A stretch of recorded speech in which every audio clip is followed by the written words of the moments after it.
I'll just tell you briefly the background for this artwork. So in 2011, we had the Fukushima Daiichi disaster when the nuclear plant on the east coast of Japan exploded and leaked radioactivity everywhere. And at the time I was living in Germany, and they had the largest anti-nuclear power demonstration in Berlin just weeks after that. And subsequently, the government of Germany decided now to stop the nuclear power plants.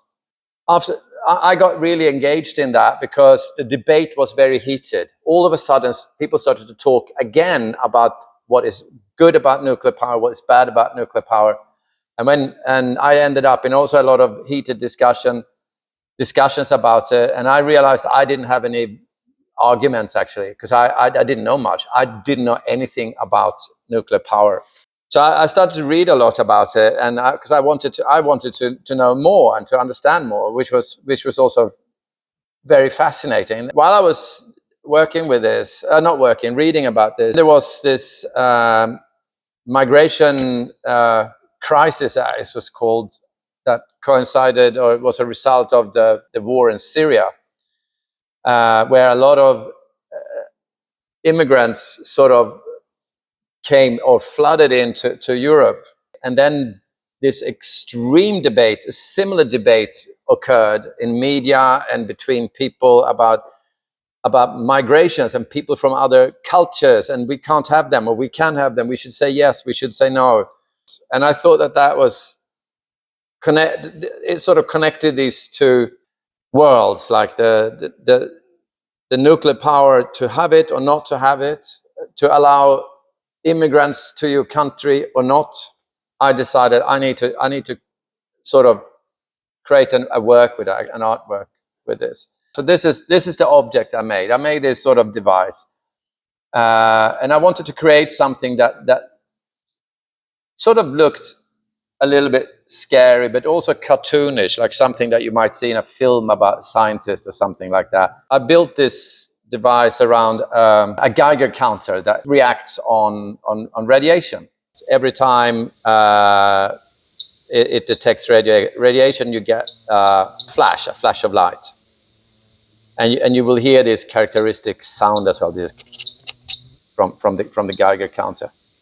I finished it for a project that was set in Brandenburg, outside of Berlin, and then at the same time I wanted to use it as a device to make a video about me as an artist doing these boring things or repetitive things. But I wanted to show this kind of Sisyphus work that I believe many of us artists recognize. I took this to an island in the Baltic Sea, a Swedish island that is completely flat. I turned it on when I was there as well, and then it started to click like crazy. This land is shale and contains a lot of uranium. It is quite radioactive. So yeah, so I made a film on the spot. I asked my friend who is an artist, like, can you film me when I do this thing out here? And so I made a movie.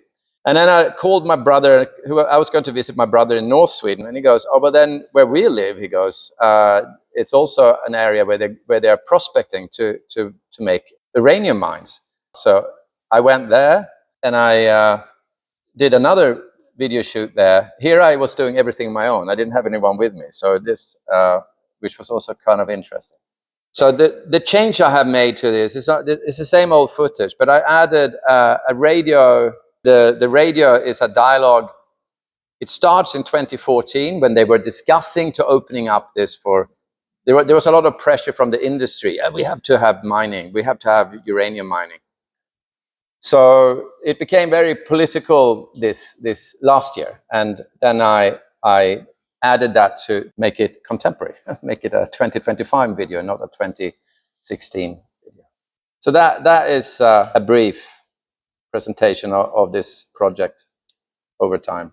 It has traveled around the world, literally, like this. Thank you.